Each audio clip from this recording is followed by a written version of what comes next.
Ini dia 13 perusahaan TBK yang labanya meroket ratusan persen sampai ribuan persen di kuartal 1 2023 dibandingin dengan periode yang sama kuartal 1 2022.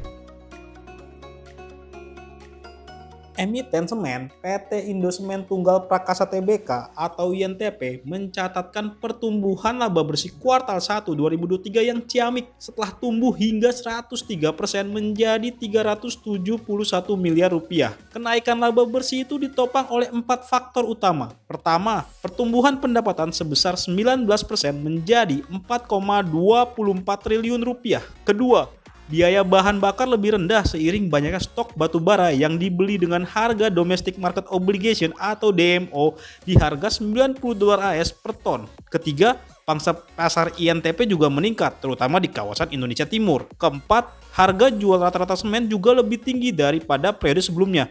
INTP mencatatkan sudah 3 kali menaikkan harga semennya sepanjang 2022.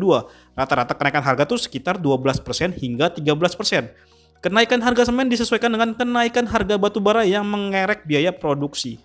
Kesimpulannya, kenaikan laba bersih INTP tidak hanya didukung oleh operasional bisnis saja, tapi juga ada faktor eksternal yang menguntungkan bagi INTP sehingga kinerjanya tumbuh signifikan.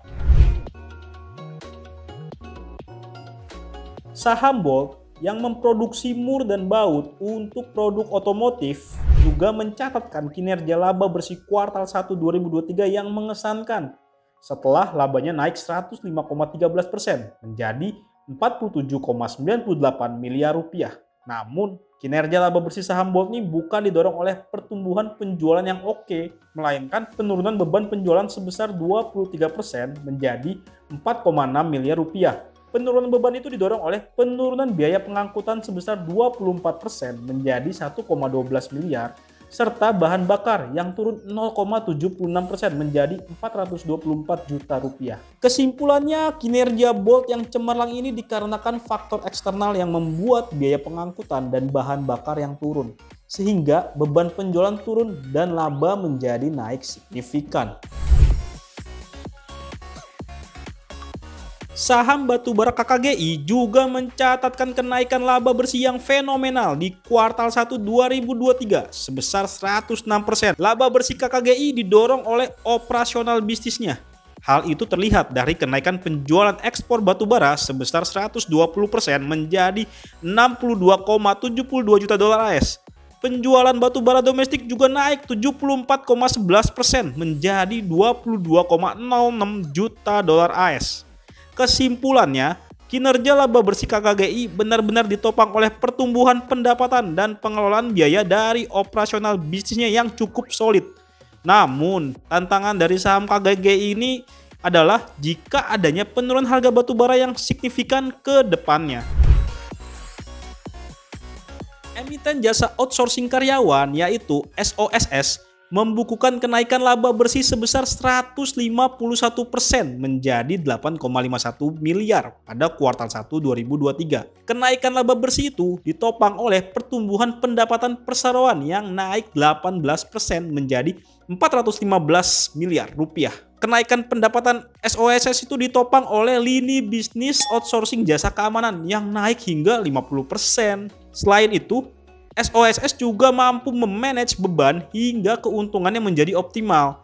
Hal itu terlihat dari kenaikan gross profit margin menjadi 10,4% dari sebelumnya cuma 9,5% dan juga net profit margin dari 0,9% menjadi 2%. Ditambah, SOSS juga mencatatkan kenaikan pendapatan lain-lain sebesar 30% menjadi 3,5 miliar rupiah. Pendapatan lain-lain itu berasal dari apa aja? Yaitu ada dari pendapatan administrasi karyawan, seragam, pendidikan, laba penjualan aset tetap, dan juga pendapatan lainnya. Kesimpulannya, kenaikan laba bersih yang diraih SOS ini bisa dibilang cukup bagus karena didukung oleh pertumbuhan pendapatan yang solid serta adanya manajemen beban yang cukup baik, sehingga keuntungan perusahaan menjadi lebih optimal.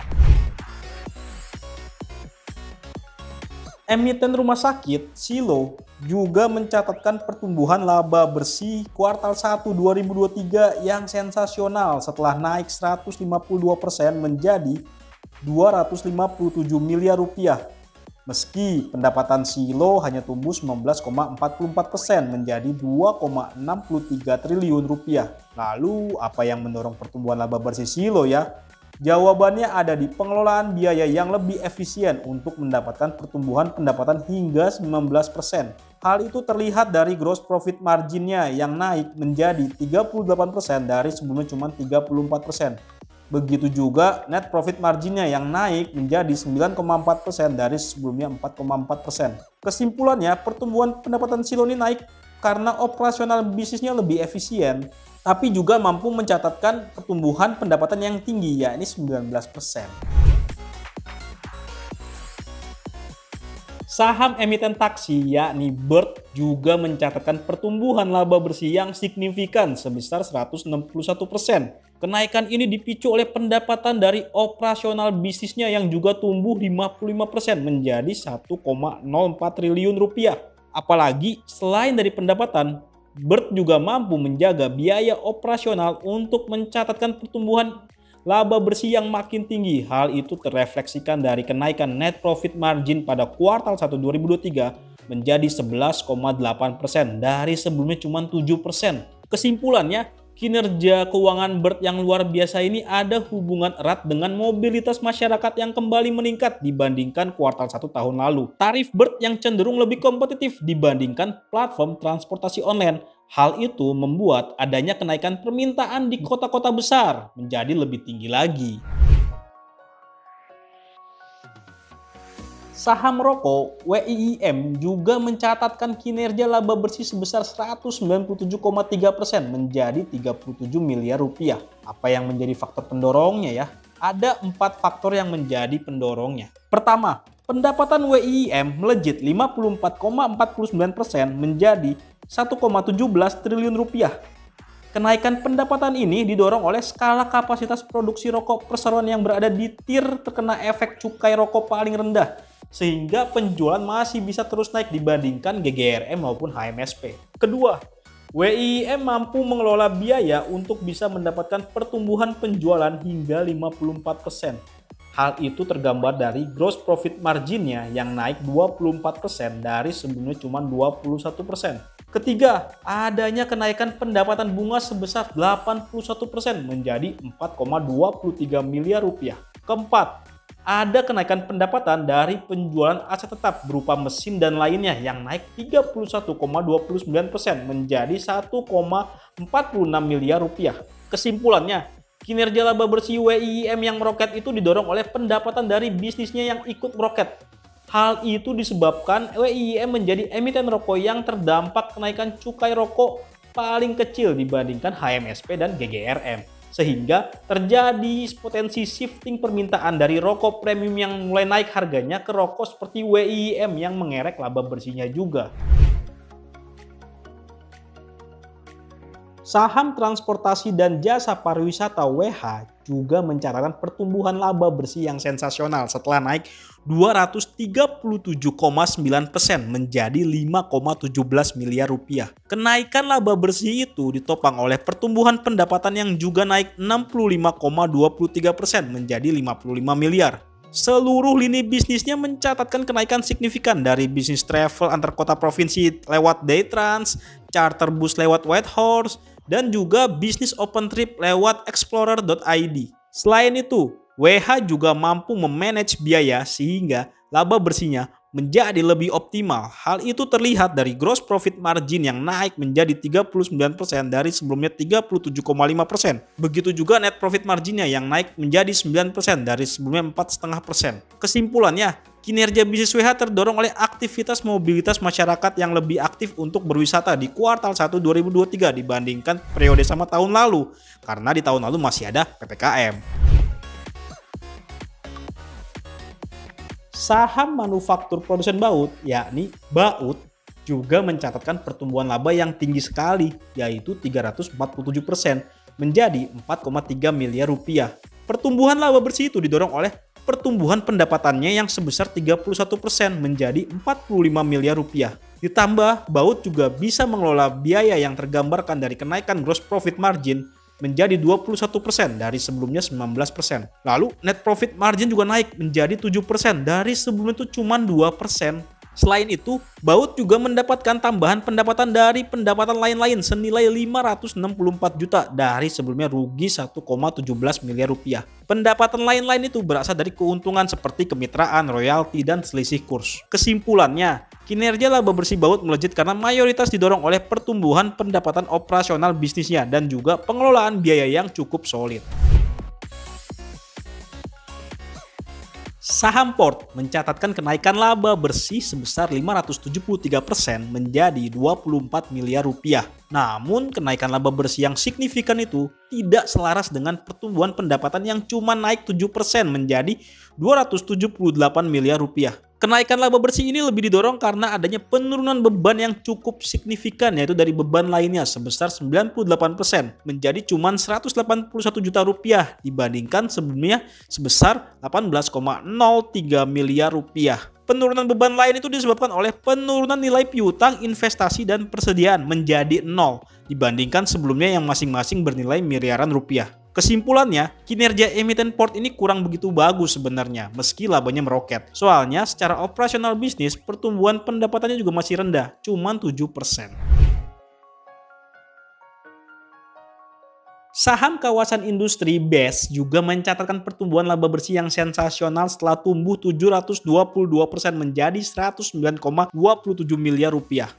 Ada 3 faktor utama yang mengerek laba bersih BES ini.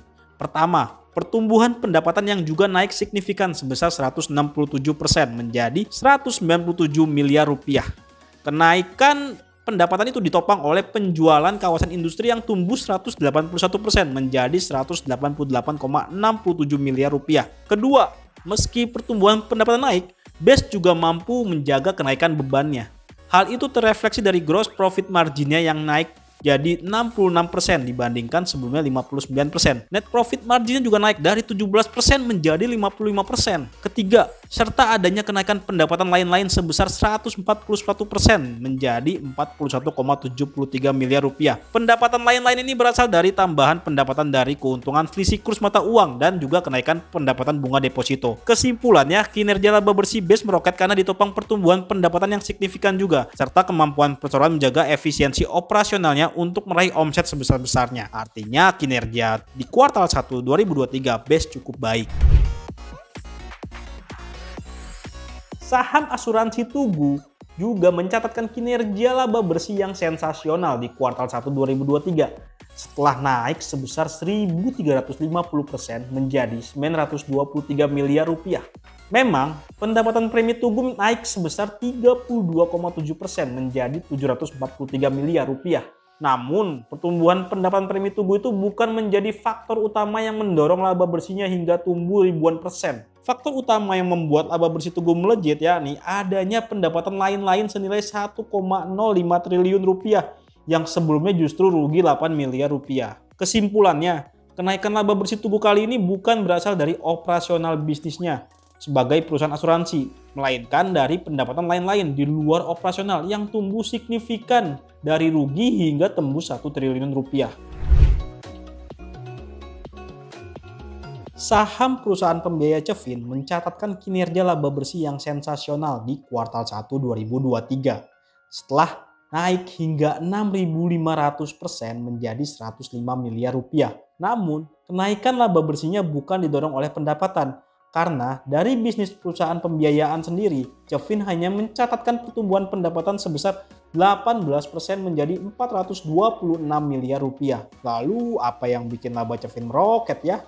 Jawabannya ada di penurunan biaya pencadangan atau impairment yang biasanya dianggarkan perusahaan seperti Cevin untuk antisipasi pembiayaan macet.